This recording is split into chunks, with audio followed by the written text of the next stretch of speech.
नमस्कार दोस्तों, आप सभी का स्वागत है आपके अपने YouTube चैनल केसी एस्ट्रोलॉजी में। और आज हम बात करेंगे राहु की। राहु से बनने वाले राजयोगों के बारे में बात करेंगे, राहु की प्लेसमेंट के बारे में बात करेंगे कि कौन से घर में राहु जो कि अच्छे फल देता है अपनी दशा अंतर्दशा में या शनि की दशा के अंदर। जाके ज़्यादातर बोला जाता है कि शनि की दशा में जब राहु आते हैं, राहु की अंतर्दशा आती है तो बुरे फल देते हैं। और जो है कि राहु अपनी दशा अंतर्दशा के अंदर भी बहुत परेशान करते हैं, बहुत ही बुरे फल देते हैं। तो आज उसी के बारे में चर्चा करेंगे। इस जो भ्रम है इसको तोड़ेंगे कि किस तरीके से राहु कुछ स्थानों पे और कुछ राशियों में और कुछ क्या 5 राशियों के अंदर, जिसमें कि सिर्फ बताऊंगा नहीं, ये भी बताऊंगा कि ये लिखा कहाँ पर हुआ है। लघु प्राश्री है हमारी, सर्वार्थ चिंतामणि है, वृत्त प्रासरा होरा शास्त्र है, उन सब का जो है कि बताऊंगा कि कहाँ पर किस श्लोक के अंदर ये लिखा हुआ है कि भाई ये चीज़ें जो है कि अच्छी फल देती है, लेकिन उनकी जो प्लेसमेंट जो है कि वो ठीक होनी चाहिए। जैसा कि हम सभी जानते हैं कि 3, 6, 11 के अंदर राहु या कोई भी पाप ग्रह क्योंकि बहुत अच्छे फल देते हैं। 3, 6, 11 और राहु 10वें भाव के अंदर भी बहुत अच्छे फल देते हैं। ये जो है कि आपका जो है कि लघु प्राश्री के अंदर लिखा हुआ है। और जो कि वहां पर लघु प्राश्री के अंदर एक चीज और लिखी हुई है कि भाई अगर राहु केंद्रीय त्रिकोण के स्वामी के साथ हो, केंद्र और त्रिकोण के स्वामी के साथ हो, केंद्र मीन्स अपना ये 1, 2, 1, 4, 7, 10 और त्रिकोण 5 और 9 इनके स्वामियों के साथ हो, या स्वामियों के साथ ना भी हो, इन घरों में बैठा हो, तो वो अपनी दशा अंतर्दशा के अंदर जो है कि अच्छे फल देता है। ये लघु प्राश्री में लिखा हुआ है। और जो है कि वहां पर कुछ राशियां भी मेंशन की गई हैं, मैं उनका भी जिक्र करूंगा। तो जैसे कि राहु जो है, एक तो जो है कि अपना 10वें भाव के अंदर जो है बहुत ही बढ़िया फल देता है, पॉलिटिक्स के अंदर बहुत या अपने कार्य क्षेत्र के अंदर बहुत ऊंचे स्तर पर लेके जाता है। पहले थोड़ा सा क्योंकि यहाँ पर थोड़ा दिक्कत सिर्फ यही है कि केतु जो है कि चौथे घर में आ जाता है, जो कि घर के अंदर परेशानियां देता है, थोड़ी दिक्कतें होम इन्वायरमेंट के अंदर आ जाती हैं। तो ये थोड़ा सा नेगेटिव पॉइंट केतु के वजह से है। जो राहु यहाँ पर जो है बहुत सक्सेस देता है। तो इसके पहले हमने थोड़ा राहु के बारे में जानते हैं। राहु है क्या? राहु है कि जनून है, उसको जो चीज पानी है या जिस घर के अंदर वो बैठा है और उसके सिग्निफिकेटर से रिलेटेड उसे जो भी चीज अचीव करनी है, उसे पानी है, उसके लिए वह किसी हद तक जा सकता है। राहु एक ऐसी मतलब कि हमारी इच्छा है कि हम उसे पाने के लिए कुछ भी करने को तैयार हो जाते हैं। तो राहु अपने महादशा और अंतरदशा के अंदर जिस भी हाउस के अंदर बैठा होगा उसके रिलेटेड उसे पाने के लिए, यानी कि कुछ भी अच्छा या बुरा कुछ भी रास्ता अपनाए वहां तक पहुंचाने के लिए वो अपनी पूरी ताकत लगा देता है। तो ये एक राहु का जो जनून है, उसे भूख है, जहां वो बैठा होता है उसे भूख होती है, वो संतुष्ट नहीं होता कभी भी, कितनी भी उसे चीजें वो मिल जाए। जैसे कि मान लीजिए कि किसी के जो है कि दूसरे भाव में बैठा हुआ है, वो कितना भी धन कमा ले लेकिन उसे फिर भी कम लगेगा। वो सोचेगा कि मेरे को जो है कि इससे ज़्यादा धन कमाना था, ये कम है मेरे लिए, जबकि और लोगों से वो ज़्यादा कमा रहा होता है, लेकिन उसे फिर भी जो है कि ये लालसा होती है ज़्यादा धन कमाने के लिए। इसी प्रकार से मान लीजिए चौथे घर के अंदर किसी के आ गया तो उसको जो है कि अपने कंफर्ट के लिए, अपने जो है कि प्रॉपर्टी के लिए, मतलब कि बहुत हद तक जनूनी हो जाएगा कि उसे हर चीज़ चाहिए। और वो भी मतलब कि जैसे मान लीजिए कि किसी को पहले 2 बेडरूम का ख्वाहिश है, 2 बेडरूम का फ्लैट मिल गया तो उसे 4 बेडरूम का हो गया, ख्वाहिश चालू हो गई, 4 बेडरूम हो गई तो 8 की होगी, यानी ख्वाहिशें बढ़ती जाएंगी। जो राहु है वो इस तरीके से बहुत ही ज्यादा जो है कि जनूनी हो जाता है अपने स्थान में। वो 5वें स्थान के अंदर है, तो वहां थोड़ा सा नेगेटिव पॉइंट है कि जो है कि जैसे कि लवर्स हैं अपने, वो जो है कि लव लाइफ के अंदर थोड़ी दिक्कतें पैदा करता है, क्योंकि उसको ये लगता है कि जो भी उसकी लाइफ में कोई भी जो अपना लव रिलेशनशिप के अंदर आता है, उसको ये लगता है कि नहीं इससे बेटर चाहिए मुझे, ये इसके अंदर ये चीज नहीं है, तो वो उससे बेटर की खोज के अंदर वो दूसरे गर्लफ्रेंड बनाएगा, तीसरी बनाएगा। इसी प्रकार से अगर लड़की के में तो बॉयफ्रेंड्स बदलेंगे।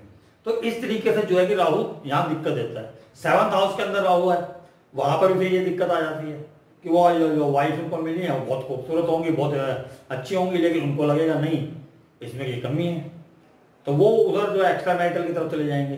तो ये कुछ कमियां भी हैं राहु की, लेकिन क्योंकि वो जिस घर के अंदर होता है उस घर के से भरपूर चीजें देता है, ये चीजें नोट करने वाली बात है। तो जो इसमें अब अगर 7th हाउस के अंदर, तो बिजनेस के अंदर बहुत अच्छा देगा, क्योंकि बिजनेस के अंदर वो कितना भी मतलब कि संतुष्ट होगा ही नहीं। हाँ, बिजनेस पार्टनर से थोड़ा दिक्कत हो सकती है, तो किसी पार्टनर के साथ बिजनेस ना करे, अपना खुद का बिजनेस करे, क्योंकि पार्टनर से लिविंग जो थिंग, जो मतलब जो लिविंग, जो मतलब कि पर्सनैलिटी वहां पर जिस घर के अंदर दर्शाई जाएगी, उससे उसे कोई लेना देना नहीं है।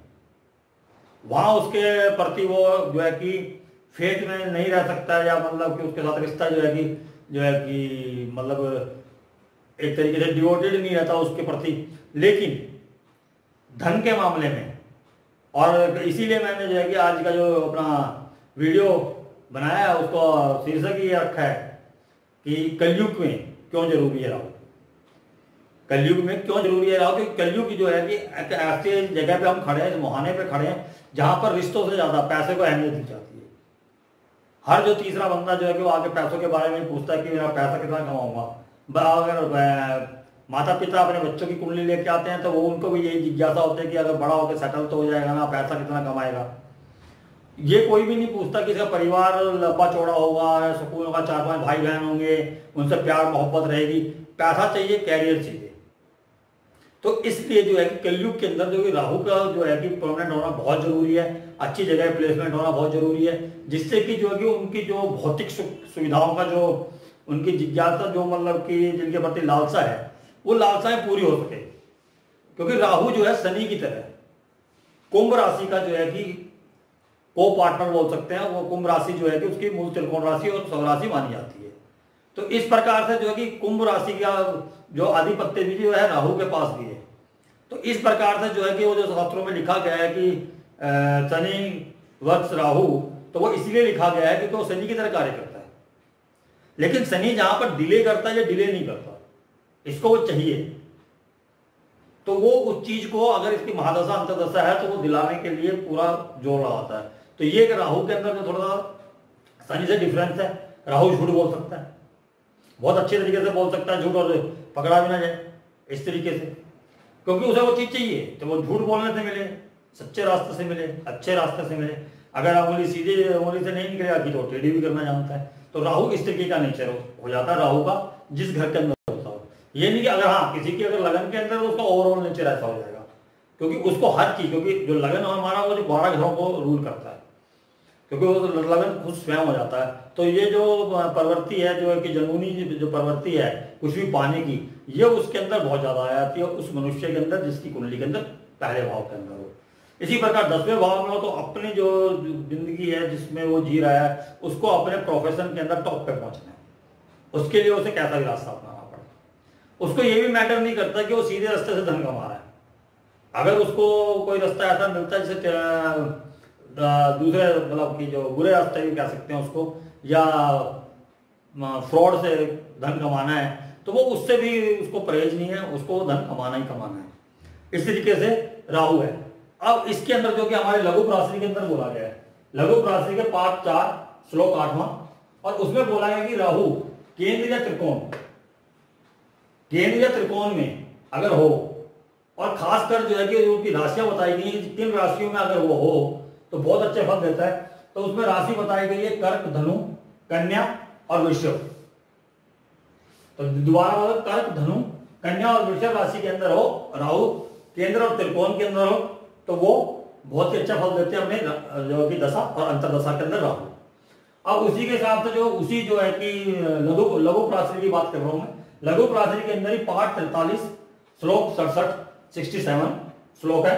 उसके अंदर जो कि राहु को बताया गया है कि मेष राशि के अंदर, वृषभ राशि के अंदर कर्क, सिंह, धनु और मीन, ये जो है कि अपनी 6 राशियां हैं, इसके अंदर अगर राहु है और शनि के अंदर, गौर के लिए अगर इन राशियों के अंदर अगर राहु है आपका, और शनि के अंदर जब राहु की अंतर्दशा आती है, तो वो आपको बहुत ही अच्छे फल देने वाला है। उसमें जो है कि आपको अपॉर्चुनिटी मिलेंगी धन कमाने की, और आपको ऊंचाइयों पर पहुंचने की, जो कि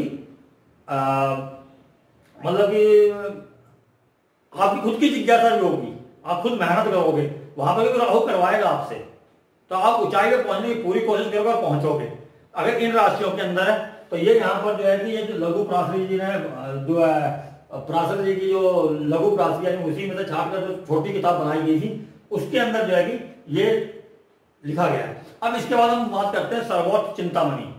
सर्वोच्च चिंतामणि के अंदर जो है कि पाठ है 16 और श्लोक है 21 और 22, 16 चैप्टर है और 21 और 22 श्लोक नंबर है। उसमें लिखा गया है कि मेष, वृषभ, कर्क, कन्या और धनु तकरीबन वही राशियां घूम फिर के आ रही है, एक आधी किसी में बढ़ जाती है, किसी में कम हो जाती है।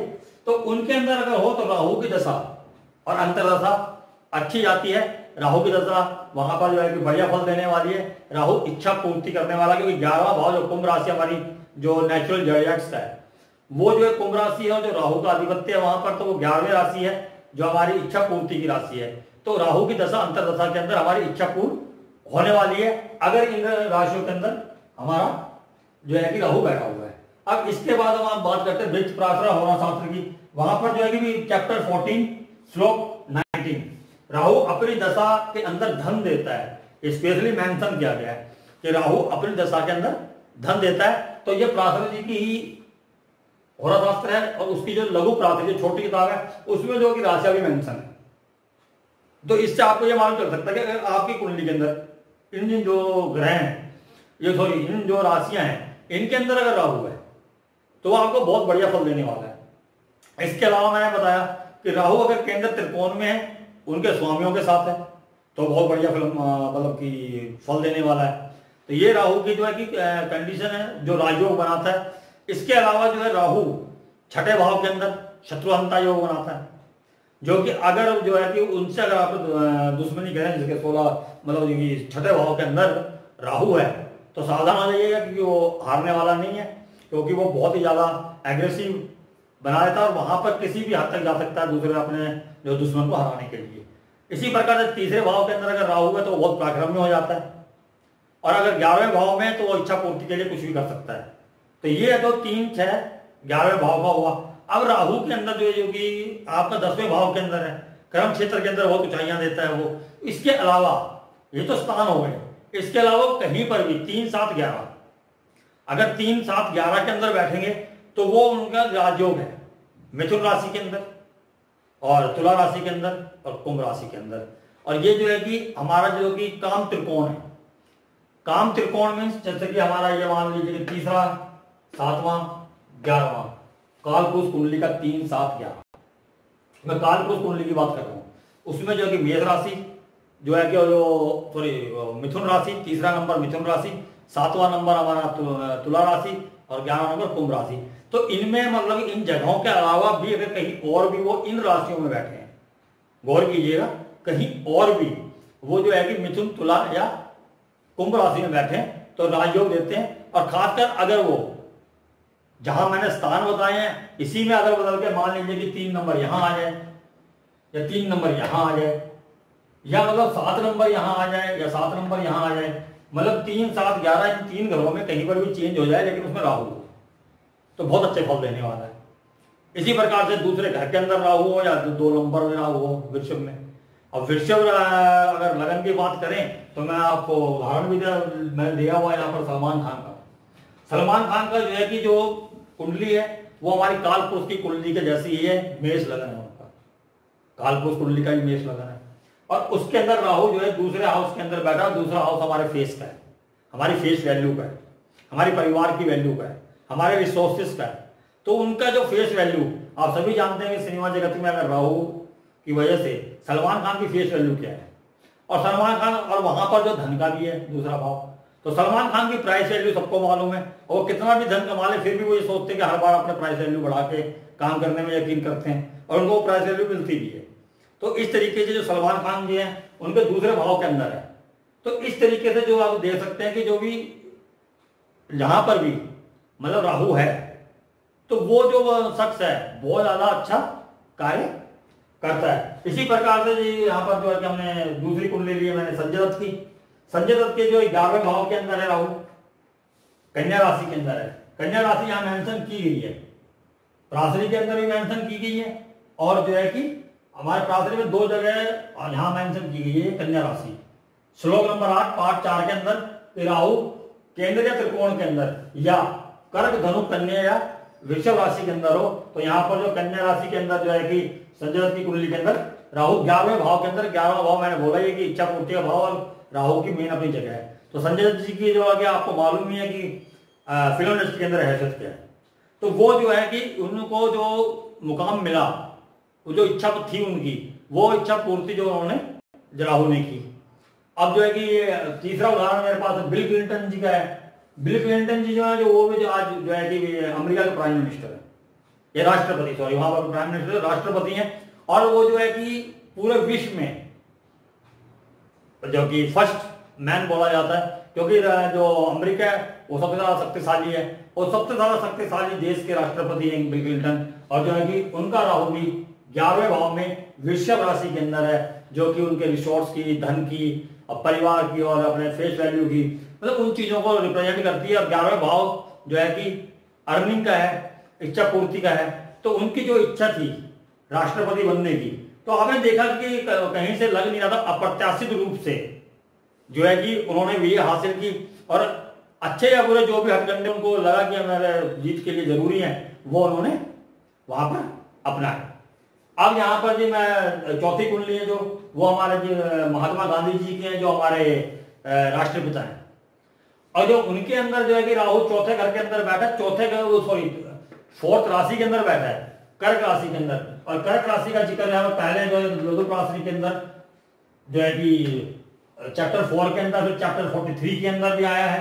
तो उनके अंदर उन्होंने बताया गया है कि मतलब कि जो है कि 10th हाउस के अंदर, वैसे ही मैंने बोला था कि वो राजयोग देता है, ऊपर से राशि जो लघु प्राशरी में बताई गई है, तो उस राशि के अंदर है, कर्क राशि के अंदर है, और साथ में कर्क राशि का स्वामी, कर्क राशि का स्वामी वहीं बैठा हुआ चंद्रमा, जिसकी वजह से जो है कि उनको इतना फेम मिला, इतना नाम मिला, और जो है कि आज उनके मरण उपरांत भी उनको राष्ट्रपिता का दर्जा मिला, और उनको आज तक जो है कि सब मान और सम्मान देते हैं। तो ये जो है राहु ने उनको जो दिया है, जो 10वें भाव में कर्म भाव में बैठ के उनके जो है कि चंद्रमा के साथ, तो उसकी वजह से चंद्रमा वहीं का स्वामी था। तो उसमें बोला गया प्राशरी के अंदर पहले कि केंद्र या त्रिकोण के अंदर बैठा हो, और अगर उनके स्वामियों के साथ बैठा हो तो और ज्यादा बेटर है। अगर वो उनके स्वामियों के साथ नहीं बैठा है तब भी वो राजयोग देता है। तो इस तरीके का जिक्र आता है। तो इस तरीके से आप ये देख सकते हैं कि आपकी कोई भी मतलब कि कुंडली के अंदर राहु की दशा चल रही है, तो आप ये देख लें कि आपकी कुंडली के अंदर वो जो कौन सी राशि के अंदर है और कौन से स्थान में। अगर स्थान देखना है तो 3, 6, 10, 11, और अगर राशियां उनमें देखनी है तो फिर वो कहीं पर भी हो। राशियां जो मैंने बताई है यहाँ पर आप नोट भी कर सकते हैं। यहाँ पर जो लघु राशि के अंदर है कर्क, धनु, कन्या और वृषभ, और जो है कि दोबारा उन्होंने जो भी श्लोक 43 के अंदर जब शनि की दशा के अंदर जो राहु के अंदर दशा आएंगी तो वो राशियां मेंशन की गई है, मेष, वृषभ, कर्क, सिंह, धनु और मीन। इनके अंदर अगर राहु हो तो शनि की महादशा में जब राहु के अंदर दशा आती है तब भी वो बेटर फल देते हैं।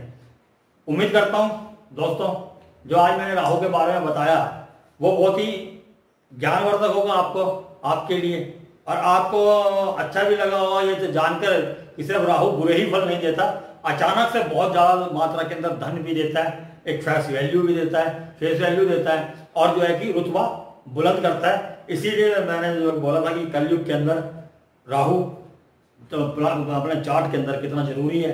तो आशा करता हूँ आपको पसंद आया होगा, तो प्लीज़ मेरे चैनल को सब्सक्राइब, लाइक और शेयर जरूर कीजिएगा, जिससे कि मेरा हौसला बढ़े और मैं ऐसी ही ज्ञानवर्धक बातें आप अपने YouTube चैनल के जरिए आप तक पहुंचाता रहूं। आप सभी दर्शकों का तहे दिल से धन्यवाद।